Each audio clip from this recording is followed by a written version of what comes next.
Muy bien, seguimos en Infobae TV. Este es el libro Ser judío en los años 70.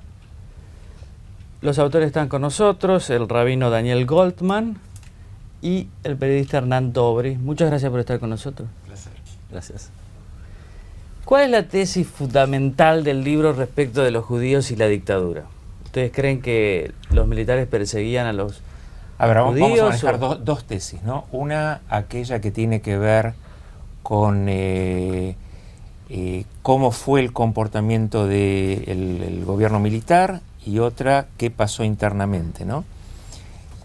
Cómo fue el comportamiento, no podemos demostrar que hubo una política oficial antisemita, pero sí creemos que algo parecido aconteció, aunque no fuese de manera oficial, y que determinados sectores en la sociedad argentina manejaron ese prurito, ese prejuicio, y lo pusieron en práctica de manera terrible, ¿no?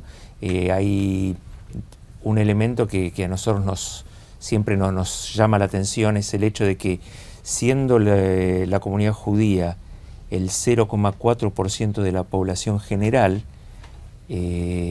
la cantidad de desaparecidos responde a la totalidad del 13%, ¿sí? Uh-huh. Cuando yo hablo con la gente que se dedica a estadística y me dice el 0,4%, claro, está hiperponderado, claro, 0,4%, es decir, en general se toma como un factor de error, un margen de error, el 2%. Es decir, representamos un cuarto del error, ¿no? Y Daniel, vos estuviste preso además en la dictadura. Yo estuve preso en un periodo muy cortito, nada relevante. Pero a los pocos días sí, el del golpe 26 de militar. marzo estábamos caminando con mi hermana en la noche en la zona de Villa Crespo y nos detuvieron. Estuvimos... ¿Y los detuvieron tal vez por ser judíos? No, nos detuvieron, nos agarraron a la calle, nos detuvieron por jóvenes, jóvenes andando, caminando a esa hora en la calle, ¿no? Eso tuvo que ver a nosotros y a unos amigos más. Y lo segundo que hablaba el rabino Hernán, era la actitud de los organismos de la colectividad, la DAIA, AMIA. Ustedes hacen un relato, digamos, muy crítico respecto de esa actitud, como que los dejaron solos a los presos de origen. Lo que pasó, o sea, lo que nosotros remarcamos más que nada es la falta de asistencia. O sea, especialmente la falta de asistencia humana hacia alguien que está sufriendo. Especialmente los familiares que iban a pedir ayuda a los organismos de la comunidad. Especialmente la DAIA, porque en esa época la AMIA no tenía un rol político como el que tiene hoy en día y que tuvo después de los atentados. Ese es creo que el factor más importante. Los atendían los empleados que estaban en funciones ahí en la DAIA, y realmente los maltrataban. O sea, no solo no los contenían, sino que los maltrataban. Y ese es un punto que hasta el día de hoy los familiares siguen manteniendo con mucho dolor por lo que ocurrió en esa época. ¿Pero por qué los maltrataban? ¿Qué dicen ellos? Es difícil saber la razón por la que alguien maltrata al otro, pero entre las frases que recibían esto le ocurrió por no haberle dado educación sionista, esto si lo hubiera traído antes se lo hubiéramos sacado. O sea, situaciones de esas cuando uno va a pedir ayuda, cuando a alguien le secuestraron a un familiar y necesita una contención, alguien que mínimamente le dé un abrazo, porque no sé si hubieran podido rescatar a todos los desaparecidos judíos que hubo en esa época. Ninguna institución de la sociedad argentina pudo rescatar a los desaparecidos, si no estaríamos hablando de otra cosa muy diferente de lo que fue la dictadura con lo que realmente ocurrió. Pero sumado a eso, esa falta de contención fue muy fuerte. Y por el otro lado, es el silencio público sobre lo que estaba ocurriendo, especialmente cuando había denuncias de organismos de la comunidad judía en el exterior, sí, diciendo la realidad de lo que pasaba en Argentina. Desde las instituciones locales los mandaban a callarse, o sea, a guardar silencio para no interferir en lo que estaba ocurriendo en la Argentina. Ahí habrá que ver razones políticas y otras cuestiones, pero esas son las dos cosas que... De todos modos aparecen historias en el libro de verdaderos héroes civiles, ¿no? Podemos mencionar dos. el rabino Marshall Meyer y el periodista Hernán Schiller. Y creo que habría que sumarle uno más, es el rabino Roberto Graetz, que si bien estuvo un periodo más corto en Argentina porque él dejó el país en los años 80, fue a la par del rabino Marshall Meyer los dos religiosos que mayor labor cumplieron para ayudar a los familiares desaparecidos en esa época. Acá está la tapa justamente de Nueva Presencia, de la revista Nueva Presencia, cuando Adolfo Pérez Esquivel gana el Premio Nobel de la Paz y bueno, debe ser el único medio donde Adolfo Pérez Esquivel estuvo en tapa y está justamente Hernán Schiller y yo recuerdo la revista Time también, para Latinoamérica, que sacó en tapa a Pérez Esquivel en el momento en que recibió el Premio Nobel de la Paz. Bueno, Germán y el rabino Marshall Meyer. Pero aquí también vi en este libro, se lo comentaba al rabino fuera de aire, una foto que me pareció muy, muy curiosa, que es Menachem Begin, reunido aquí en la Argentina con las autoridades de la DAIA y de la AMIA en 1977. ¿Cómo fue esa reunión? ¿De qué se trató? ¿Qué pasó ahí? ¿Qué hacía Begin aquí? Ante la ausencia de información, la cosa se dramatiza, como siempre ocurre, ¿no? Entonces, en esa dramaticidad, un grupo de dirigentes fue invitado a Israel y se reunieron con Menachem Begin, y Menachem Begin sostenía que lo que está ocurriendo con los judíos en la Argentina en general es terriblemente dramático, razón por la cual hay que rescatar a todos los judíos de la Argentina, ¿sí? En un momento inclusive se habló de enviar barcos para traer a todos los judíos de acá, llevarlos a otro lugar. Me manda una flota grande. Sí, sí. Pero bueno, tomemos en digamos, cuenta o sea, a mí me parece una respuesta, digamos, compasiva, digamos, protectora, es decir, me parece que se debe haber temido en Israel realmente que fuera una situación realmente muy dramática. Lo que pasa es que en realidad en un punto era muy dramática. Era muy dramático, pensemos, no sería por ejemplo, el holocausto, claro, en términos, obviamente, bueno, pero en parte fue nuestro holocausto. Por supuesto, las informaciones que llegaban daban cuenta de una dimensión similar, pero Israel generó muchas veces olas de inmigrantes de esa magnitud, ¿sí? Sin ir más lejos, en principios de los años 80, los judíos etíopes que estaban viviendo una situación de emergencia, de hambruna, etcétera, etcétera, fueron rescatados prácticamente en masa, ¿sí? Y llevados a Israel. En los 90 los yemenitas... En los 50. Hubo una segunda tanta en los 90 que rescataron a los que habían quedado. O sea, eso pasaba. En esa reunión, aparte, es interesante la magnitud, la diversidad de los participantes argentinos, porque esa foto toma solamente una parte, pero en esa reunión estaba el rabino Marshall Meyer, estaba Jaime Barilco. No me digas. Estaba el presidente de la DAIA, el presidente de la AMIA, estoy tratando de no olvidarme ninguno. Estaba también el embajador israelí en la Argentina. Qué importante. Claro, o sea, el miedo que había es porque... Pero además esto en abril, creo que del 77, claro. O sea, en el momento peor, digamos, en el momento peor, duro. El momento más duro contra los derechos humanos en Argentina. Es que llegaban desde la embajada en Buenos Aires, llegaba información muy puntual de lo que estaba pasando. Ya como estaba preso Timerman. Timerman sí. Al principio del 76, o sea, iba a pasar ahí. El tema es que llegaba información constantemente de lo que estaba ocurriendo.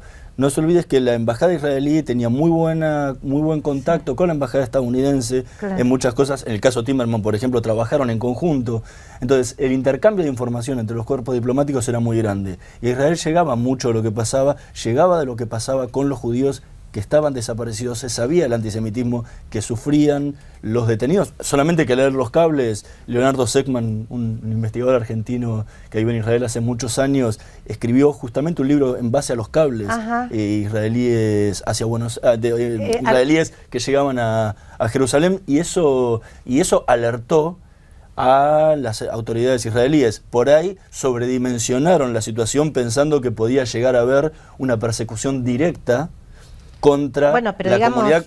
reaccionó bien el Estado de Israel, o sea, tal vez no, en el sentido de que reaccionó preocupándose, tal vez no, digamos, las entidades judías no cumplieron el rol en la dictadura, pero el Estado de Israel pareciera que por lo menos se preocupó mucho. 400 argentinos judíos que terminaron en Israel en esa época. ¿Sí? Bueno, Israel implementó un plan de salvataje de gente tanto que corría el riesgo de desaparecer, como muchas veces presos a disposición del Poder Ejecutivo Nacional. No nos olvidemos que los cónsules israelíes fueron uno de los pocos extranjeros que pudieron acceder a las cárceles argentinas para dialogar y tratar de ayudar a rescatar a esa gente que corría el riesgo de transformarse en desaparecido. Y todo eso se realizó un plan de salvataje a través de Montevideo para poder sacarlos y llevarlos a Israel. Como dijo Daniel, cerca de 400 personas abandonaron el país de esa forma y salvaron sus vidas.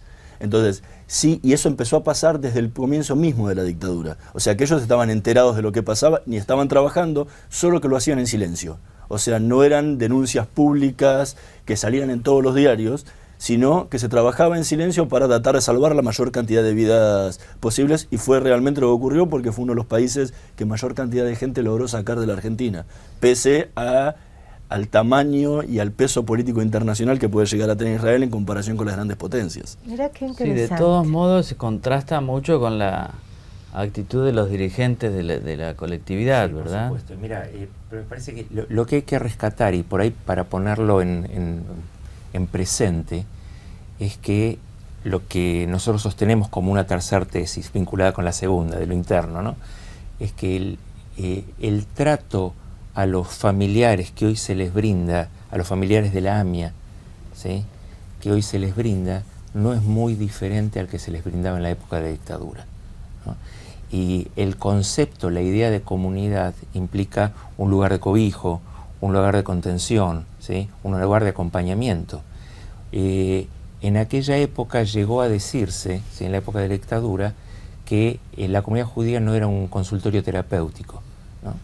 Este tipo de cosas tan obscenas, ¿no?, que uno puede llegar a reflejar en gente que está doliente, en otra magnitud hoy se vuelve a repetir. Y en vez de que la dirigencia de la comunidad judía esté acompañando a los familiares o esté detrás de los familiares, independientemente de cuáles tengan que ser las estrategias jurídicas, ¿sí?, en relación al caso AMIA, la obligación de la comunidad como comunidad es acompañarlos, cobijarlos y estar detrás de ellos, ¿no? Ahora, ya que estamos en el presente, durante la dictadura el antisemitismo era claro en algunos sectores de la Argentina, también a principios de los 80. ¿Ustedes creen que hemos evolucionado en ese sentido, que hoy hay menos antisemitismo? Claro, yo no podría hablar el tema de cómo se mide el antisemitismo tiene que ver también con la cualidad de las preguntas que se hacen. Y muchas veces la cualidad de las preguntas induce a que uno responda de manera que sostiene ciertos prejuicios. Pero de todos modos, yo creo que hoy hay grupos mucho más vulnerables en la Argentina que específicamente los judíos, ¿no? Yo diría los grupos de los países limítrofes en la Argentina, inclusive en el tema de las cuestiones sexuales en la Argentina. Esos grupos son mucho más vulnerables que el colectivo judío, ¿no? Ajá. Pero no hemos aprendido bastante, ¿o no?, a partir de la tragedia de la dictadura, respecto de lo mal que hacen esas actitudes prejuiciosas. Por supuesto. Cómo rápidamente se convierten en una violencia extrema respecto de otros seres humanos. Pero no podemos pensar que el ser humano se despoja absolutamente de prejuicios porque su estructura, ¿sí?, cultural, psíquica, social, está construida en base a mitos. Y los mitos, cuando se abandonan, crean otros mitos, ¿no? Por lo tanto, se crean nuevos prejuicios. Y esas situaciones que tienen que ver con el trato de uno frente al otro o la imagen del otro, construye otras cosas, ¿no?, que justamente me parece que desde algún lugar cultural nosotros tenemos que ir superándonos. Y esto se supera únicamente cuando las sociedades son sociedades más pluralistas y manejan algún tipo de concepto relacionado con la decencia, ¿no? Igual sí. creo que hay algo que, en base a lo que preguntabas vos en comparación con la dictadura, creo que ha cambiado mucho la forma en la que se ha exteriorizado el antisemitismo. Si uno va a comparar lo que fueron las décadas, no la dictadura, sino la década del 60, la década del 70 y la década mismo del 80, los ataques siempre fueron más físicos. O sea, había pintadas en los colegios, profanaciones constantes, incluso en los 90, profanaciones constantes en los cementerios, había ataques incluso a alumnos de los colegios, o sea, la cuestión era más física y más frontal. Hoy creo que en ese caso ha disminuido muchísimos hasta límites casi mínimos, por lo menos no se exterioriza en forma tan constante como pasó en las décadas anteriores, pero sí sigue habiendo cierto prejuicio y muchas veces se termina matizando detrás de situaciones que ocurren en Israel y se terminan canalizando por ese lado. Claro, o sea que el antisemitismo en algunas partes se termina... Eso me lleva a la siguiente pregunta. Muchos de los críticos del Estado de Israel no son solo de la derecha, sino también de la izquierda. ¿Ustedes creen que el antisemitismo es solo de la derecha o también está en la izquierda argentina, ¿no? Internacionalmente siempre estuvo en los dos lados. O sea, tanto la derecha como la izquierda. O sea, no es que... el antisemitismo en eso no tiene que ver con una cuestión político-ideológica.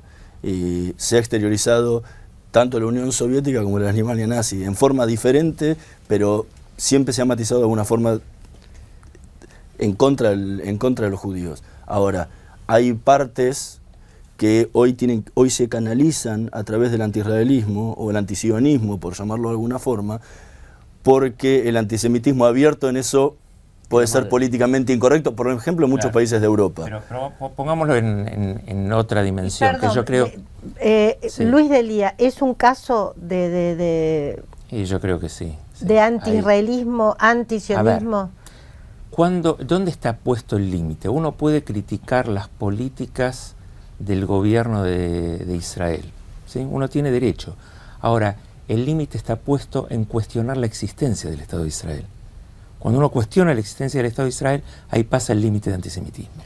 Ahora, Luis Delia es eso, pero en la Argentina hemos producido últimamente el Papa Francisco, que ahí tuvo algo excepcional, muy ejemplar, al visitar la tumba del fundador del sionismo, ¿no? Bueno, me parece, inclusive yo haría la apuesta, ¿no?, de pensar que el diálogo interreligioso, en el cual yo participo mucho, ¿no?, es una forma de intentar superar determinados prejuicios.